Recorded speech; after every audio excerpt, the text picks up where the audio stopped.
Sobrang bongga ang Prime Video Philippines matapos magkaroon ng bigating event kung saan inilabas ang iba't ibang naglalakihan at naggagandang serye na kanilang papalabas sa taong 2026 at ito nga ay may hashtag where stories begin. At ang isa nga sa mga headlines sa nasabing event ay sina Kim Chiu at Paolo Abilino na talang-halang namang ikinasabi na King and Queen ng Prime Video. Sa post ng ABS-CBN-PR nakalagay, Kim Pao is back on Prime Video with their newest series, Copino. Well, yan po ang bagong serye ni Kim at Paolo na susunod sa yapak ng Linlang at The Alibay na parehas ding ipinuduce ng Prime Video Philippines. Ito nga ang picture ni Kim at Paolo at nasa likod ang titulo ng kanilang serye. Nakaka-excite dahil mukhang kukunan pa ito sa bansang South Korea.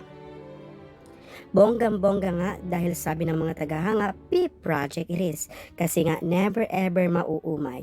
Another blessing na naman. Well, as a fan ng Kim Pao, bonggang-bongga dahil sunod-sunod ang kanilang proyekto na nagpapakita na phenomenal talaga ang kanilang serye at talaga nga namang inaabangan at ngayon nga ay number 1 ang The Alibay. Trending agad ang Kim Power Stories Begin dahil napakaraming engagement at post tungkol sa nasabing serye.